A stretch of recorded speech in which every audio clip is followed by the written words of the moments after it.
Hello, all you beautiful valid people out there. Thank you for tuning in to the first episode of this. This is our Danganronpa Zero, it's a book club podcast that we may do more in the future, but today specifically it's Danganronpa Zero. I'm here with my friend and co-host.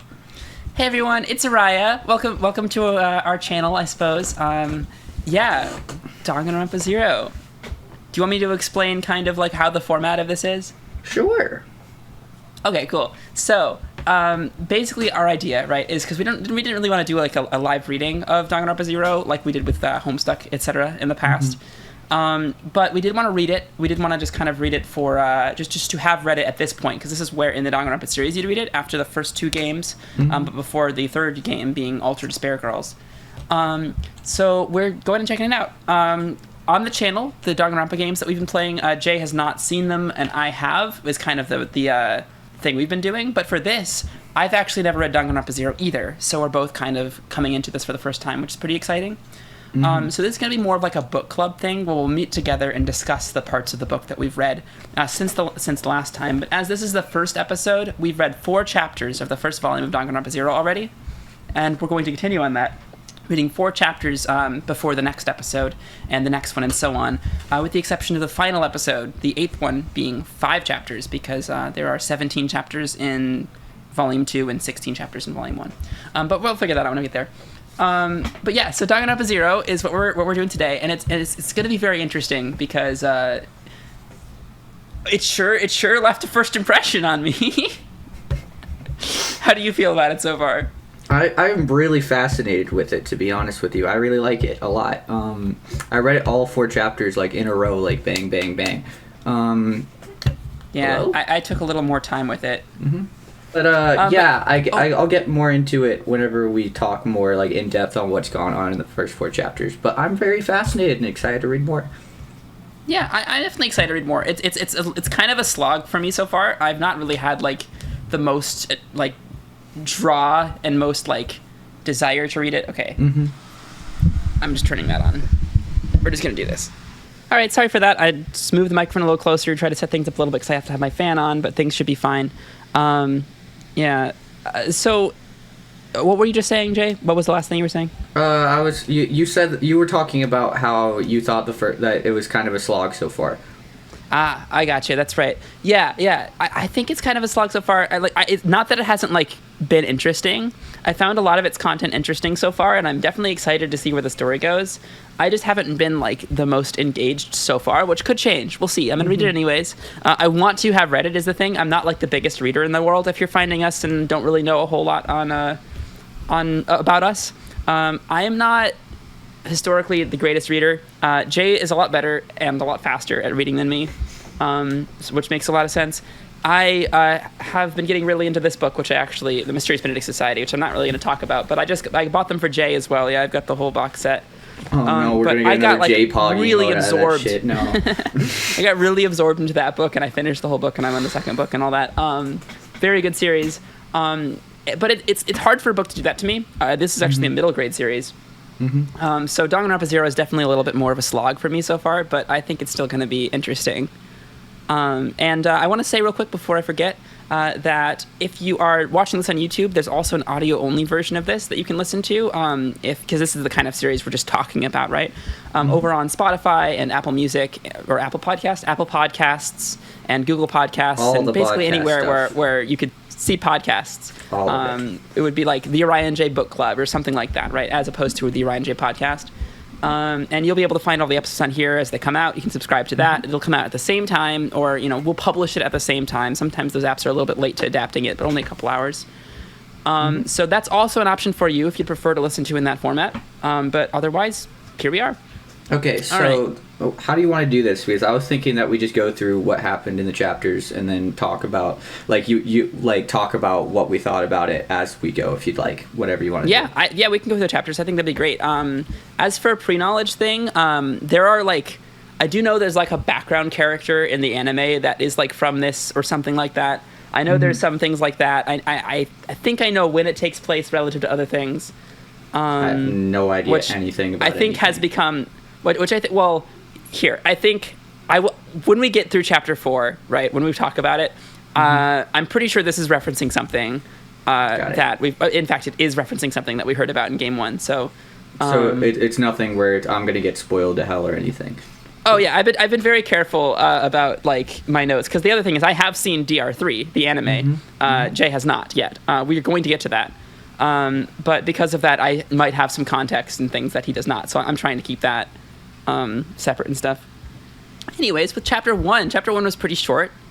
We open with a character that we've come to know, and you know, a lot of people tend to love. I kind of think she's a sociopath, which everyone does, but a lot of people love her. You liked her in Danganronpa 2, though, right? Like I do. You liked her a lot. I do like her a lot. It's true. So here's we open up with her just having this conversation with herself, where she's kind of just having like a manic break. Like, I need to create so much despair that despair has despair. It's like terrifying. Well, like a moment that really like stood out to me whenever that happened was her beginning to have the Monokuma laugh. You hear like the poo-hoo-hoo-hoo-hoo, and I'm just like, yep. I'm just sitting there like, where's the bear? Where's the bear? And she was already like dripping with blood. Like she had already done something, and she's like, no, but I need more despair. Yeah, more despair. Like it's like it's like the same. I don't know, man. Like a lack of satiation for this character, and the amount of it's insane. Anyhow, that's pretty much all that you need to know about chapter 1. I wrote things. Like one of them was what student is she picturing, right? Because she mentioned she was picturing a student about something, right? Yeah. And I'm wondering. I'm not sure. Maybe she's talking about Izuru Kamakura. Or she's talking about that, or she's talking about, like one of the reserve corps students, like Hajime, or even before Izuru Kamakura, or something like that, right? Because she did say she's picturing a specific student, and I'm like, I don't know, who could that be, right? Like, what is she planning? Because she did mention Izuru Kamakura in DR2, that he was an element at this time. Well, when she was at school, right? So before. So that's an interesting thing I put a note on. And then I also said, spoilers, the story ends in despair, I guess, since that was like the last sentence of chapter 1. Wow, the story's gonna end in despair. What is it's almost like this is Danganronpa. That's crazy. Anyhow, then we have chapter 2, which involves Kyoko's dad. Is Kyoko the right character name? Yep, Kyoko's dad. Yep, Jin Kirigiri. We heard about him. We saw his skeleton in DR1, actually. Yeah, we actually saw him get brutally murdered in the first game. Yeah, it's true in the intro as well. Yeah, he's the proper headmaster of the school when it was run properly before Monokuma said everything to shit. As you keep talking. And he pops up in a little bit later, actually. In this episode. So they explained Host Peak Academy again, of course, as they did in Game 1 and Game 2 at the beginning, as just kind of like, oh, of course, they're just explaining Host Peak Academy again, I guess. From another student's perspective. And it's so they mentioned like that there's a crisis happening. And that they specified no students in the faculty building and like stuff like that, which I thought was really interesting. I just noted that Jin Kirigiri was in here. A parade. The parade. They mentioned the parade here, and that Jin's trying to cover something up, right? So they didn't mention much about the parade in here, so I just kind of marked it down. And I'm like, the parade. What does that mean? But I think they mentioned that a little bit more in chapter 3, I'm pretty sure. So yeah, they definitely do talk about it more in chapter 3, and I think a little bit in chapter 4 too. But the tragedy of Host Peak Academy. They put those words. They mentioned those words, which is actually the thing that resulted in that wrecked classroom in Danganronpa 1. Do you remember that? Yeah, and in Danganronpa like 2, the most terrifying. Oh Lord. And in Danganronpa 2, Junko is like, Izuru Kamakura killed all those students. Yeah. That's what Junko told us in DR2. So that's what they're talking about, and I'm not sure if that's what's happening in chapter 1, or if that's something that Junko alluded to should happen, and it happened after chapter 1 but before chapter 2, or like, what the timeline is there. But I think that is something that Junko had a hand in. As she mentioned in DR2, that it was Izuru Kamakura who killed everyone. Definitely. Which we'll talk about even more when we get further into this, because this comes up again. Yeah, because it all comes up. I think with chapter 2, that's really all that happened. Is he's like standing in front of everybody and he's just like talking to like the whole faculty. I did also find that the whole like faculty building that we've never even really heard about being mentioned was really interesting. Yeah, because usually we only see like a little tiny, like in DR2 we saw like none of the school. Yeah. Other than pictures of DR1. One big building. Yeah. Yeah, we were. Yeah. So. Yeah, he's just standing up there, and he's like, listen, guys, I just here to tell you that we are covering everything up. We are not going to talk about it. We're just going to move on. Yeah, it's bad for the brand. We got to move on. Yeah, and how everyone that had graduated, all the alumni, were also working with them to cover everything up because they all had gotten to positions of power, which I found really fascinating. And I think that's about all that's really important with that chapter, unless you have anything else you need to add. No, I think that's it. The next chapter is where we're actually going to talk about it, really, because like it's got the introduction of two characters and it's got such. The meat of it. So we open with chapter 3 with some girl we don't know the name of, wandering or like through the. She like has her goal set. I'm going to go see this person, and then like halfway through she's like, wait, where the fuck am I going?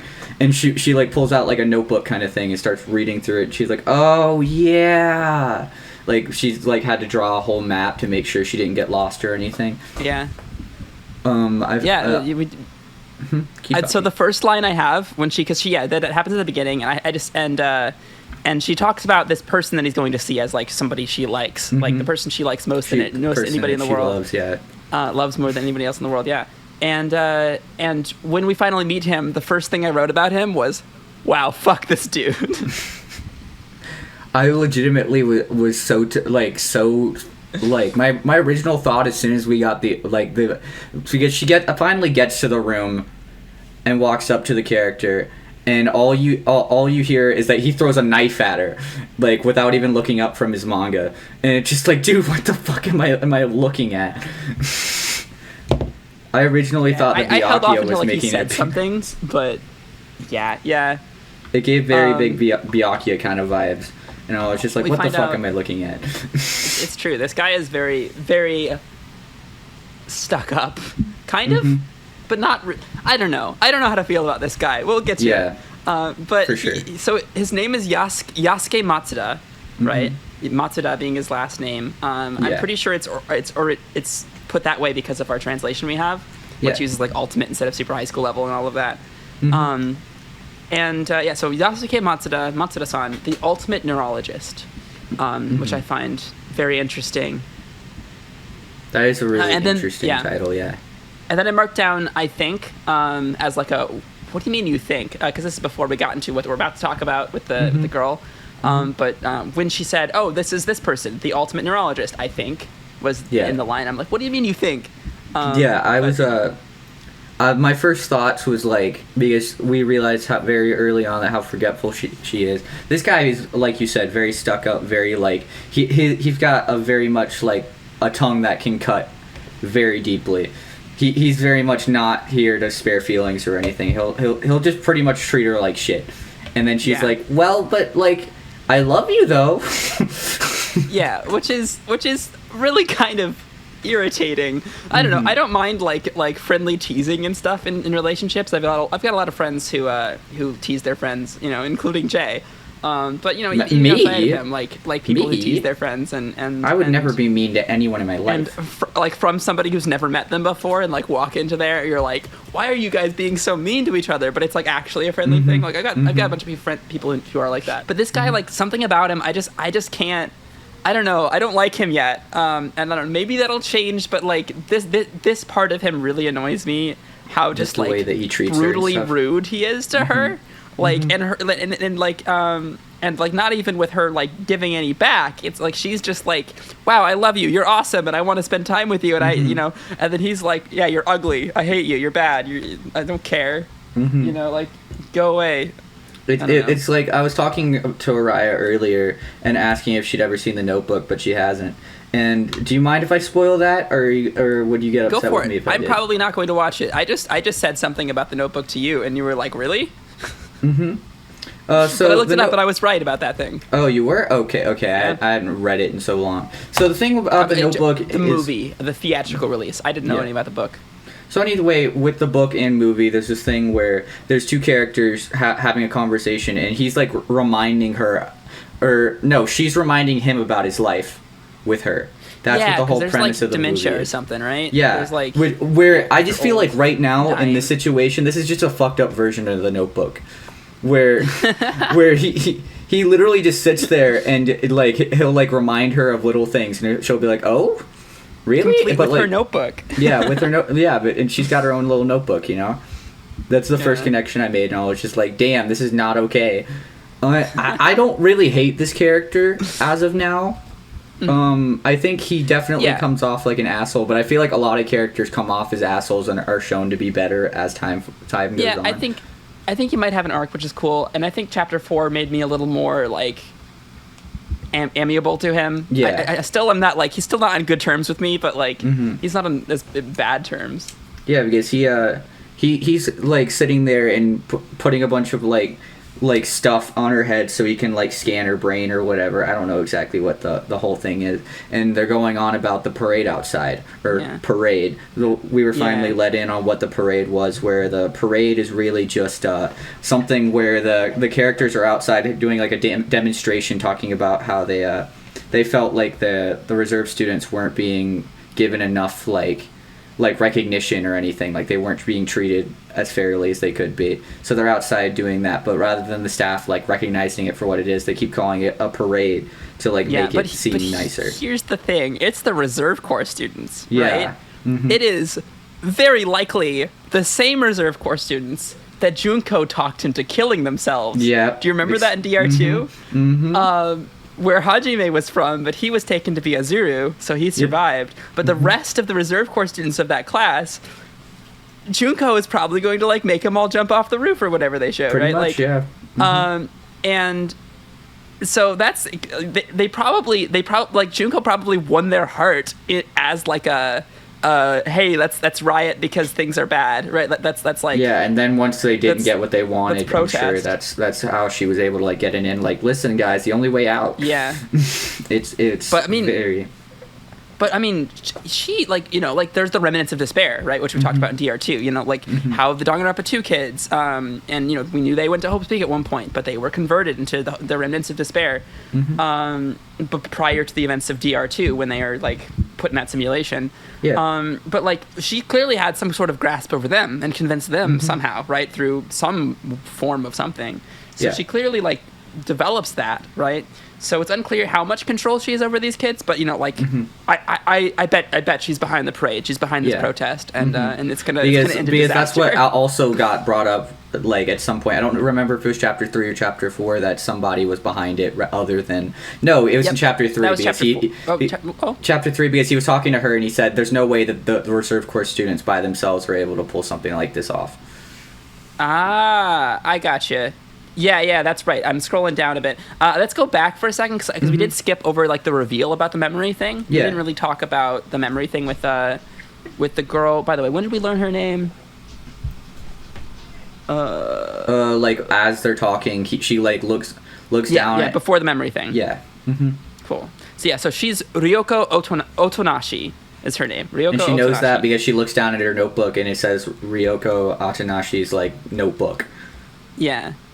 And we meet Ryoko Otonashi the something, because we don't know what her ultimate thing is. The ultimate something, yeah. Or even if she has one, but I'm pretty sure she does get to that. She definitely does. So she has this memory condition where she just like somehow has a worse memory than me. Somehow, yeah, shit. I actually wrote in here, I'm like, wow, I can like kind of relate to this in a cartoony way, I feel like this is like a quite an exaggeration of me, but like I can relate to being so forgetful and like forgetting, like, and some of the ways she worded about like her brain feeling like a bottomless pit and that kind of shit. I was like, damn, struck a chord, even if it's not like accurate, Yeah, I know. And then I said, oh shit, wait, they're actually talking about episodic memory.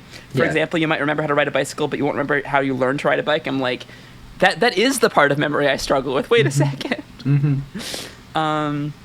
But yeah, so that's pretty interesting. Having somebody who just kind of has like this weird kind of amnesia where she just doesn't like remember anything about herself, without being reminded with her notebook, which is very interesting. And it also appears to have been like a thing that she didn't always have, that she developed because of some sort of accident or something that we haven't really heard about yet. Yeah.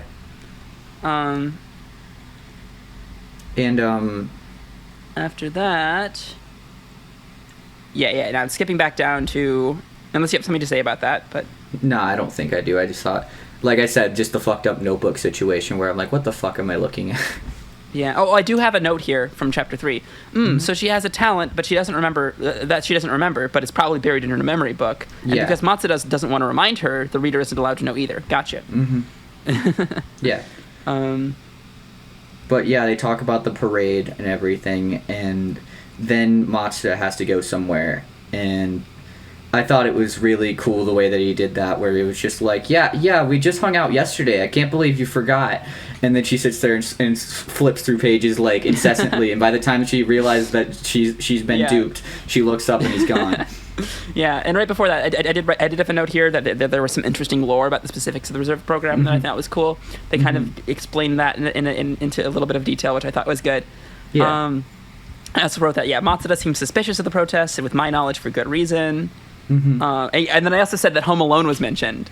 Yeah, I thought that was really funny. And I was like, wait, was that mentioned in the original, or is that like an English translation thing? Like, were they... Like, do you think they were talking about some Japanese movie or something, or do you think it was actually Home Alone? I have no idea. I really hope that it was Home Alone, honestly. They were talking about, like, the bandits, like, Marv and whatever the other guy's name was. Yeah. And fucking... The mispronunciation of Macaulay Culkin is really funny to me. Yeah. I don't know how to pronounce it. It's not a name that I've seen very frequently. But I did recognize it. But yeah, that was chapter 3 pretty much. He was called away near the end for something. We just kind of had that meeting between those two characters and kind of meeting those two and then characters she the lays time. there and goes to sleep wanting to dream of Matsuda. Yeah, she goes like Matsuda. And then passes out and goes and meets him in her dreams or whatever.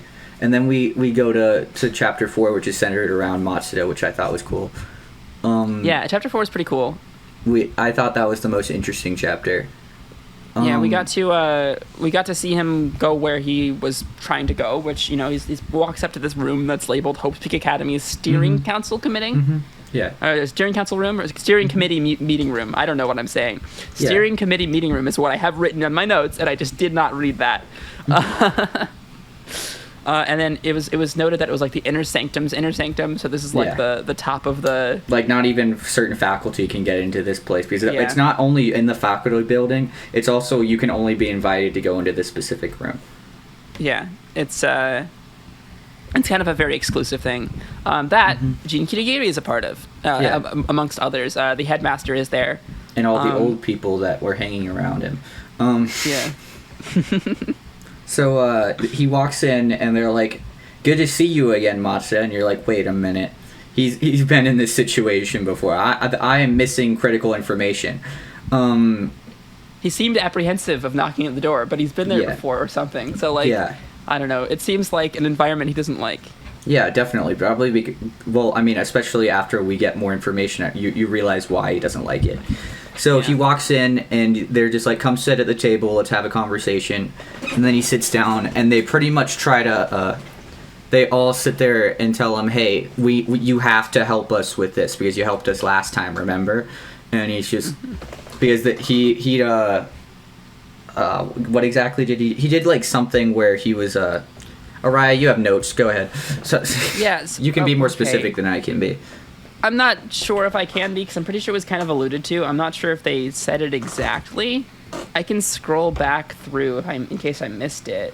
But like he pretty much, the gist was that he'd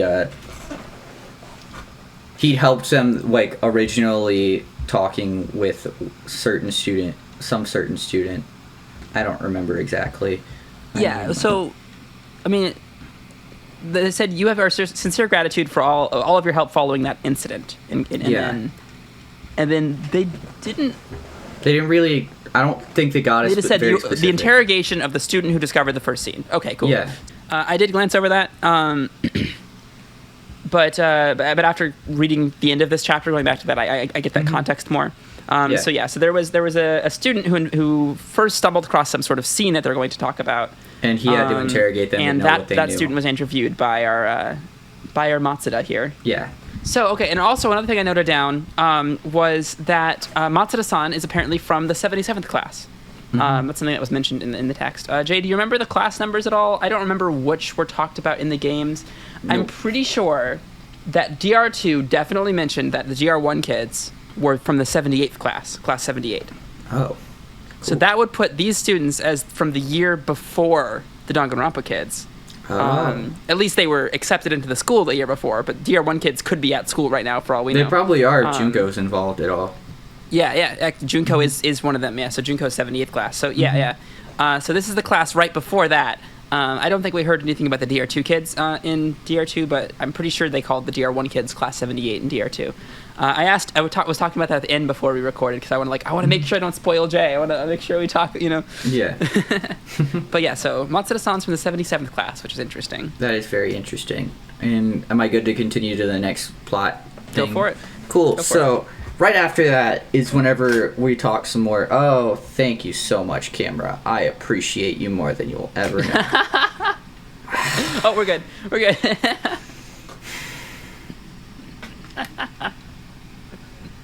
Sorry, I have PTSD with this camera.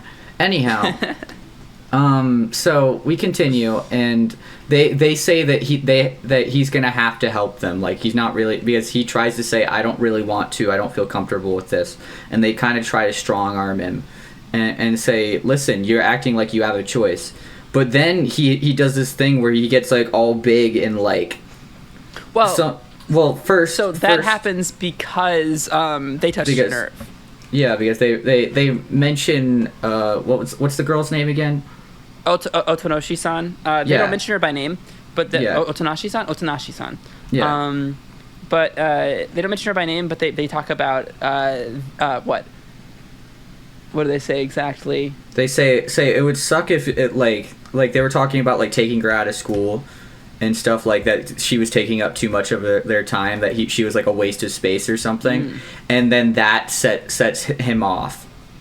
The girl you've been treating, despite your leave of absence, her health hasn't improved at all. I'm just saying, if they can't do their talent anymore, then like maybe they should not be in school. And then instantaneously, and then Matsuda just goes, "Shut the fuck up, old man." Yeah, he instantly like gets all defensive, which is like that's the beginning of like realizing there's more to this character. Yeah. I put here, it's like, people like Matsuda-san annoy me a lot in the way in which he puts down Otonashi-san, but I do like that he's defending her in this moment. Because he's saying, I'm the only one who gets to say shit like that about her. Yeah. It's the same shit as like if someone joined the server right now and started talking mad shit about Ariah. Like, I can say anything I want. However, you can't because you don't know her. Except it's a little more exaggerated in this about Matsuda as being quite... I don't know. I think Matsuda shouldn't be as rude as he is to her. Yeah, he shouldn't. I'm not at all like saying that he's right for it, but I'm just saying... Like, that's the general vibe of it. So anyhow, we have this whole thing where he starts getting big and, like, saying, like, you guys can't tell me what to do, and, like, all this crazy shit. But all of a sudden, Kyoko's dad just kind of steps in. He's like, hey, could we, like, chill out for a second? Listen, like, we're not going to force you to do anything, but at least listen. Yeah. Which was a real nice moment. I like that, he was kind of on, and he was kind of, like, Matsuda was just like, guys, really, come on, like, stop talking. And then the headmaster's like, hold on, hey, I want to talk for a second. Can you guys just, And then everybody, and then he shut up. So I don't know if he has some respect for the headmaster or like what exactly the thing is there. Yeah. Or fear. It could be fear too. I don't really know. It could also very much be fear. That's true. But he seemed to be more reasonable about it. And he'd be like, all right. We're not going to make you do this, but let's just hear us out. It's important. We think it's important, so maybe you'll think it's important. Yeah, exactly. And plus, we realized that he'd done something for them, and we realized why he was able to keep her in school. Because I remember something we didn't mention about Chapter 3 is that he talked about how she was about to get kicked out of school, but he talked to the teachers and stuff. and was like, hey, so like he said that he talked to them, but really I think it was more of a favor since he helped them with the interrogation thing. That makes a lot of sense. Yeah, I didn't quite connect that, but you're totally correct about that. Yeah. And so, that incident. So following the incident is the tragedy of Host Peak. Mm-hmm. Right. The incident is the killing thing in the classroom that Junko said in DR2 Izuru Kamakura killed everyone in there. Because he did. And then we end up saying that we have 2 survivors from the tragedy of Host Peak Academy. There's one that's missing, and the other's in missing. a coma. Yeah. And the one in a coma, I have no idea. Probably just somebody, right? But the one that's missing is totally Izuru Kamakura, right? Because they were talking about how he's somebody special, how the person missing is somebody special, and if that student's definitely suspicious, surviving and being like, yeah, they really could have killed everybody. Like when Matsuda put that out there, they were like, we know, but but he's somebody special, right? Because they were more worried about the person who's comatose right now. Yeah. And making and seeing if he's going to have any idea to be able to interrogate them, even though they're comatose at the moment. Yeah, which is something he's going to try to do because he's like a neurological guy. Yeah. He interviewed. Yeah, the thing he did was he interviewed the student who found the scene already. I wonder who that is. I wonder if that's just like some rando or if it's like Junko. Yeah, or like a character we know about. I don't know. No, because remember Junko knew about it. Well, yeah. And Junko told that might be your cover story. Yeah, that's true. Right? It's possible that she found the scene, in quotes, and reported it, but it might be someone else, too. I've got no idea. That's wild speculation. Yeah. I have no idea, but I think that's everything really important right now is that he agreed to that situation, and I don't know. I find his character quite fascinating so far. I'm always fascinated by characters like that. It is very fascinating. I'm very interested in reading more and in kind of seeing where his character goes. I do hope that this character and Otonashi honestly have some cool arcs that I can get into. It'd be nice to like this character. Not quite there yet, but it could be. There's evidence. I'm just thinking of it like a Byakuya situation where I hate his guts, but eventually there's like some type of mutual respect gained where I'm like, okay, I'm not gonna hate on this character as much anymore. Yeah. See, I just want him to show a little bit of respect for Otonashi-san. That's what I'm asking for, And I think we'll probably get a heart-to-heart like that eventually in this story. Eventually, yeah. So I'm not too worried about it. Imagine having a heart-to-heart with somebody and them just completely forgetting about it, though. I mean, I'm sure people feel that way about me. I'm sure I've forgotten many a heart-to-heart. Wow. I remember all of our conversations. Ariah, do you? I certainly don't remember all of our conversations. I remember a lot of them. Sucks to suck, man. I thought that you cared about me. Okay, I understand. I think that's everything we have for today. We'll be back eventually after we read some more, and we'll talk more. Yeah, we're going to read chapters 5, 6, 7, and 8 from Volume 1 next, before the next video in here. I'm not setting up a schedule for these right away. We'll see if it falls into weekly or twice a month, or we'll let you know whatever ends up happening there. We'll let you know probably posts, whatever. Probably by the next one or in a community post or at some point. We'll figure it out. Yeah. We'll let you guys know how often this comes out. It really depends on how often we both want to read it and want to record it. Yeah. But especially if it feels sluggish to Ariah, it could be slower, which is okay. I can read it in a week. If I set that goal for myself, I can do it. It's just not the most pleasant experience to read it, but I enjoy having read it. You know what I mean? Yeah, for sure. I think that's everything we have. However, Ariah, do you need to say anything else, or am I good to run the outro? I think we're good about this. Yeah, I am happy about what we read so far. It's been cool, and I'm excited to read more. And we'll see you guys.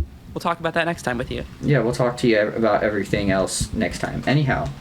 If you enjoyed this video, please leave a like. That'd be greatly appreciated. Comment down below. Tell us what you thought. Subscribe to post notifications. We have a website that Ariah made, which is really cool. AriahNJ.com. Go there, and all of our socials will be linked, including our main channel videos, our podcast itself. We have our Discord, our Twitter, our TikTok, our Reddit, our Instagram, and our Buy Me a Coffee page. Please please join. Two things I'd like to shout out specifically are the Discord, because the Discord is really cool and there's some really cool people and we'd love to have some interaction with you. If you even want to talk about the book itself, stuff that we've already talked about on these episodes, then we'd love to talk to you about it. We are going to have a channel for that, for our book club in that Discord. And also, I'll throw up a spoiler channel there too for I don't know people if if there's multiple people who go in there and they're like, we want to talk about the spoilers, we'll have a chat for you. Also go to our Buy Me a Coffee page because we really appreciate any donations you can give. We deserve money because we're awesome, you know? So I think that's everything really big that we had to shout out. All of our socials are on ariahjay.com. Thank you so much for watching. I hope you guys have a great day, night, whatever time it is for you. I was gonna do. I don't think I need to do questions of the day for here, do I, or no? That's all. You can do a question of the day for exactly as many things as you'd like to. I don't think this one's try to do it about the book if you want. Like you'd be like, "What do you guys think about these chapters?" And then we'll just exactly. Yeah, tell us what you thought down in the comments. Tell us what you thought of chapters 1 through 4. Yeah. Hope you guys have a great day, night, whatever time it is for you, and we'll see you in the next one. Also, if you spoil us, then we will murder you. Bye. Oh fuck. Love y'all. Bye. Bye.